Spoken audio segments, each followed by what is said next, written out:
Pada hari ini 3 Mei, Jumat 3 Mei jam kurang lebih 14.00 dari Satreskrim bersama Humas melaksanakan konferensi pers rilis kasus cabul dan curat yang terjadi di wilayah hukum Kecamatan Pintong. Secara teknis nanti akan dipaparkan oleh Kasat Reskrim. Untuk ini kami persilakan Pak Kasat Reskrim.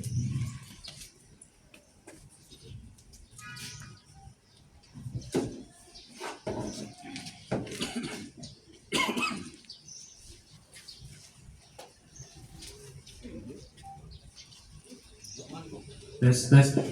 Assalamualaikum warahmatullahi wabarakatuh. Selamat siang rekan-rekan media. Siang ini kami dari Satreskrim Polres Banggai akan melakukan press release konferensi pers terkait kasus yang kami nilai atensi dan menarik ya. Jadi saya nggak textbook, saya lebih senang suka dialog. Di sini ada beberapa kasus yang di-split yang terjadi di Kecamatan Pintong ya, seperti yang dibilang tadi, bahwa tersangka nomor 1 dari sana adalah penadah dari barang-barang curian. Saya jelaskan dulu kasus sebelumnya. Itu ada Hotel Fritz yang di Kintom ya, hotel yang sudah tidak beroperasi lagi. Yang di kiri jalan itu warna ungu. Nah, itu dibobol, dilakukan pencurian dengan pemberatan ya. Berikut barang-barangnya ini perabotan dan mebelier dari hotel tersebut. Terjadi pencurian di situ, ada 2 TKP. Yang pertama yang pencurian murni, itu tersangka nomor 1 dari sana itu 480 penada, tersangka nomor 2 pelaku pencuriannya. Kemudian di TKP yang sama ada kegiatan pencurian yang berbeda lagi yang dilakukan oleh beberapa tersangka lainnya. Ini tersangka nomor 3, 4, 5 ya. 3 tersangka ini ya. 3 tersangka nih 3, 4, 5 masih di Kecamatan Pintong juga. Kemudian dirangkap lagi dengan TKP pencabulan. TKP pencabulan terhadap salah satu korban perempuan di bawah umur ya, berusia 14 tahun yang dilakukan oleh belasan tersangka. Nanti saya jabarkan satu-satu. Nah, tersangkanya mulai dari sini. 1, 2, 3, 4, 5, 6. Jadi yang 6 di kanan tersangka cabul saja, yang 3 di kiri pencurian saja, yang 4 di tengah ini melakukan pencurian juga di Hotel Fritz dan mencabuli korban yang sama juga dengan 6 tersangka lainnya dari kanan. Jadi baku susun ini, yang maling, yang mencabul, yang merasakan. Yang pencabulan ini, tersangka pencabulan ini ada juga yang maling dengan korban yang sama. Kemudian pencuriannya ada 2 TKP ya. Kemudian untuk anak yang berkonflik dengan hukum, di sini ada 1, 2, 3, 4, 5 orang kami tidak tampilkan. Kemudian untuk tersangka dewasa ada 11 orang yang di belakang kita ini. Kami breakdown satu-satu ya. Untuk tindak pidana pencabulan atau persetubuhan terhadap anak di bawah umur, ini terjadi pada 5 TKP. TKP pertama itu November 2023 di pondok di belakang rumah Bu Ima ini di Desa Uling, Kecamatan Cintom. Ini untuk catatan teman-teman, korbannya sama semua ya, 5 TKP ini. Korbannya 1, cuman pelakunya belasan. Dengan nomor polisi nomor 237, kemudian tersangka 4 orang, 1 orang anak berkonflik dengan hukum, kemudian 3 lagi tersangka dewasa dengan inisial AB, RS, dan AL. TKP kedua terjadi pada bulan November 2023 sekitar jam 17. Untuk titik tempatnya sama, di pondok di belakang rumah Desa Ulik, Kecamatan Pintong, Kabupaten Banggai, dengan nomor laporan polisi LPB nomor 251, melibatkan 2 orang tersangka, yaitu YS dan RP. Untuk TKP ketiga terjadi pada bulan Januari 2024. Ini titiknya beda, bertempat di pondok milik Pak Is, Kecamatan Kintom, Kabupaten Banggai, dengan nomor LPB nomor 249. Kemudian dengan tersangka 4 orang, 2 orang anak berkonflik dengan 3 orang anak berkonflik dengan hukum yang menjadi tersangka, kemudian 1 orang dewasa dengan inisial AB. TKP keempat ini sekitar bulan Maret 2024 bertempat di gudang bekas batu pica yang terletak di Desa Tangkian, Kecamatan Kintung, Kabupaten Banggai dengan nomor polisi LPB nomor 250. Ini tersangka yang melakukan di TKP keempat ini yang juga menjadi tersangka menjalani proses di unit pidana umum karena melakukan pencurian dengan pemberatan di Hotel Fritz dengan inisial FD. Kemudian TKP terakhir pencabulan yaitu TKP kelima terjadi pada tanggal 28 April sekitar jam 7 di pondok kebun milik saudara Rahadian, Kecamatan Kitong, Kabupaten Banggai dengan nomor LPB nomor 248. Dengan tersangka 1 orang anak yang berkonflik dengan hukum, kemudian 2 orang dewasa dengan inisial H dan RB. Kronologi kejadian, tempat kejadian perkara dugaan tindak pidana pencabulan diketahui pertama oleh pelapor yang merupakan ibu kandung dari korban saat hari Minggu tanggal 28 April 2024. Kemudian telah diamankan 14 tersangka, 5 diantaranya anak yang berkonflik dengan hukum, kemudian 9 tersangka dewasa. Motif para tersangka rata-rata melakukan tindak pidana pencabulan di bawah umur tersebut karena ingin coba-coba nafsu dan menonton adegan dewasa di handphone dalam pergaulan sehari-hari. Kemudian untuk pasal yang dipersangkakan, pasal 81 ayat 1, 81 ayat 2 dan ayat 3 junto pasal 76D, subsidiar pasal 80 ayat 1, 80 ayat 2, junto 76D Undang-Undang Republik Indonesia nomor 35 tahun 2014 tentang perlindungan anak yang telah diubah dan ditambah dengan Undang-Undang nomor 17 tahun 2016 tentang penetapan Perpu nomor 1 tahun 2016 tentang perlindungan anak dengan ancaman hukuman paling ringan 5 tahun penjara dan maksimal 15 tahun penjara.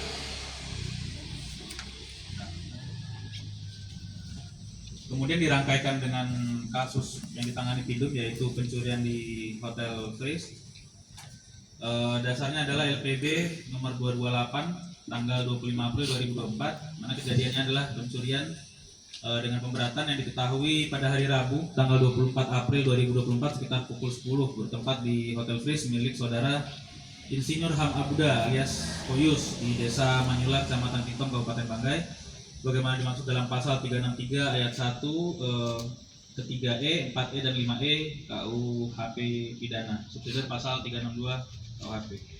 Waktu kejadian pada tanggal 24 April sekitar pukul 10. Kronologi singkat, pada hari Rabu tanggal 24 April sekitar jam 10, pada saat itu AC di Hotel Igora milik pelapor rusak dan harus diganti outdoornya, sehingga pelapor berniat mengambil AC dari hotel yang lama ya, Hotel Fritz tersebut untuk menukar. Saat sampai di hotel mengecek kondisi, ternyata kondisi hotel sudah rusak. Yang rusak ini dalam artian beberapa pintu sudah rusak, beberapa kaca juga sudah pecah. Saat dicek lebih teliti lagi, kemudian ada banyak barang-barang yang hilang di dalam hotel. Di antara lain kulkas sebanyak 20 unit kulkas, AC 1 PK sebanyak 20 unit, AC duduk sebanyak 3 buah, kulkas showcase 1 buah, kursi sofa 1 set dan kursi kayu sebanyak 14 buah. Kemudian kabel listrik MCB 26 buah, meja dan bunga 2 buah, 15 saya ulangi, kipas angin 15 buah, CCTV 20 buah, receiver CCTV 1, cermin 15, power supply 1, spring bed 20, kemudian 1 set simulator permainan golf, lampu gantung 2, tangga aluminium 1, bor tangan 1. Kemudian pelapor membuat laporan di Polres Banggai. Selanjutnya kita melakukan upaya penyelidikan dan penyidikan. Modus operandi, pelaku melakukan aksi pencurian pada malam hari bersama-sama dengan masuk ke dalam hotel dengan cara merusak. Jadi pencuriannya bukan pencurian biasa, pemberatannya itu adalah saat malam hari dilakukannya, kemudian bersama-sama dan dengan cara merusak. Terbagi dalam 2 kelompok pelaku pencurian ini. Kelompok pertama inisial FD, YS, H, SA, SS. Nomor 2 sampai nomor 5 yang saya sebutkan tadi ditahannya melalui penahanan di unit PPA dalam perkara pencabulan juga yang saya bilang tadi, dia maling juga tapi mencabuli juga orang-orang penahanan. Kemudian kelompok kedua inisial AN, SK, AR, RJ, nomor 2 dan nomor 4 sampai saya sebutkan tadi ditahan juga oleh unit PPA dengan tindak pidana split pencabulannya. Barang bukti dari kelompok 1 diamankan 1 tempat sampah, 1 kipas angin, 2 spion, 1 gantungan baju, dan dari kelompok 2 diamankan 1 unit kulkas, 1 unit kayu, cermin, meja, dan spring bed. Penadah kulkasnya ini ada 6 unit kulkas tadi dari 20 kulkas yang dilaporkan. Penadah 6 unitnya yang nomor 1 tadi, tersangka nomor pertama. Sisanya sudah dijual ke wilayah Kaliabu. Jadi dari yang disebutkan tadi kerugian ini kan banyak sekali. Tiap item itu sampai ada yang puluhan set. Karena TKP-nya ini sudah lumayan lama berlarut-larut dan tidak segera diketahui, akhirnya barang-barang ini sampai sekarang belum bisa ditemukan semuanya, tapi sudah kita buatkan DPB, daftar pencarian barang. Untuk depannya tetap kita cari barang-barang tersebut. Kemudian pasal yang dilanggar adalah 363 ayat 1 ke 3E, 4E, dan 5E. Kemudian untuk penadah adalah pasal 480. Kerugian korban sekitar 700 juta rupiah. Tindakan yang diambil adalah melakukan rangkaian kegiatan penyelidikan dan penyidikan. Teman-teman, kira-kira teknis kasus tadi yang berkaitan 2 saya sudah jabarkan singkatnya. Saya buka ruang untuk rekan-rekan media yang mau bertanya atau mau dialog langsung dengan pelakunya. Jadi Pak Kasat, penanganan korban Pak Kasat. Penanganan korban yang Cabul. cabul ya. Korban cabul itu penanganannya tetap tapi psikologis dulu ya. Tindak lanjutnya mungkin keluarga korban mau bawa di Palu, pondok. Tapi psikologisnya tetap jadi kemarin pemeriksaan tetap didampingi orang tua, dampingi bapak juga. Kalau dari instansi teknis di Pemdanya ada Pak, kira-kira yang berkoordinasi dengan polisi sejauh ini? Penanganan-penanganannya Dinsos yang Oh, sudah Dinsos. seperti ini, Dinsos, Bapak dan lain-lain pasti kesini melakukan pendampingan pemeriksaan. Yang lain? Yang tadi pencurian barang-barang itu berapa kali dilakukan Pak? Itu 2 TKP berbeda kan dari 2 kelompok, ada kelompok 1 dan kelompok 2. Satu kali angkut mereka banyak kan? Ya, 1 kali angkut mereka banyak kali datang ke situ malam-malam, rame-rame dirusak, kemudian di packing lah gitu. Di 2 TKP tadi 1 kali angkut itu banyak-banyak barang menggunakan kendaraan. Ini Pak Kasat, yang asal dari pencabulan itu mungkin ada yang pacaran atau bagaimana Pak Kasat sampai terjadinya 19 orang ya? 14 orang ya? 14 orang tersangka, 14 orang. 5 anak, 9 dewasa nak. Tidak ada yang punya hubungan istimewa dengan korban. Oh, tidak. Korban ini diangkut dengan mobil apa Pak? Itu yang masih kita dalami ya, dan masih kita cari sarananya dan lain-lain, itu masih dalami dan kita. Yang jelas kan pasti diangkut menggunakan mobil karena puluhan. Ada yang sudah di nama penadah ini ada yang sudah dilempar ke Taliabu, transaksi via online dia dorong di pelabuhan feri, biasa ke Taliabu. Kulkasnya banyak itu hasilnya, outdoornya AC, indoornya. Lain Kasat, kalau ini untuk korban itu kan pencabulan berulang-ulang. Itu diiming-imingi atau bagaimana? Sampai Ada yang atau bayar? Tidak ada yang melakukan pembayaran ya. Kalau misalnya kayak iming-iming mau dikasih apa, maksudnya bukan pembayaran, transaksional ya, seperti oh ya kamu misalnya saya berhubungan badan saya kasih ini tidak ada kegiatan transaksional. Apa orang sini bilang speak dirayu. Dirayu. Sudah cukup? Ya. Yang penada ini apakah hanya melakukan kasus ini atau pernah tidak? Sudah pernah diresidivis ya. Yang penada ini residivis, yang untuk penada ini residivis ya, bukan pertama kali diamankan untuk kasus penadahan. Sudah pernah menjalani sebelumnya. Berarti penada ini barangnya dijual ulang atau pakai sendiri? Iya, dijual ulang. Dia terima barangnya kan kemarin tadi saya bilang kan sekian banyak. Itu kalau nggak salah 8 unit kulkas itu yang sudah dilempar ke Taliabu. 8 atau 7 unit yang bisa diamankan, 1 dia sudah jual melalui Facebook ke pembeli di Taliabu. Di antara di Pelabuhan Feris itu kan naik kapal udah kirim di Taliabu. Ada lagi? Ya, per kelompok yang tadi saya bilang kan 1 kali TKP itu ada yang 5. Ini tersangka pencabulan 14 ya. Pembagiannya kan ada yang tersangkanya 5, 4 kemudian berapa. Nah, itu dalam satu waktu. Makanya tadi ada 5 TKP. ada 5 TKP. Jadi tiap satu TKP itu tidak cuma satu tersangka. Nah yang lucunya ini kan ternyata kita tangkap tersangka cabul, kita tangkap tersangka pencurian. Ketemu mereka, ternyata ada beberapa orang yang nyuri juga di Bridge, yang nyabul juga korban yang sama. Ini Pak Kasat. Untuk barang-barang yang dilempar ke Taliabo itu bagaimana untuk? Sementara baru kulkas yang diketahui ya, yang lain masih kita terbitkan DPB, daftar pencarian barang itu tadi. Karena penadanya kan baru dapat satu, ini masih dilakukan penyelidikan lagi untuk penada-penada yang lain. Yang di Taliabo itu Pak? Yang Taliabo itu jauh Satu. dari dia ini. Oh, dari Yang dia lain ini. masih belum ketemu. Oh gitu, siap. Baru diungkap awal minggu ini. Ini. Jadi pencariannya masih belum optimal, kita masih upayakan lagi untuk cari. Cukup? Cukup. Korban ini melaporkan atau orang tua Orang tua. langsung Iya, tadi kan ibunya mengetahui akhir April ini yang kemarin ya. Ibunya mengetahui pada tanggal 28 April, perbuatan terakhir kan sekitar 23 atau 25 April.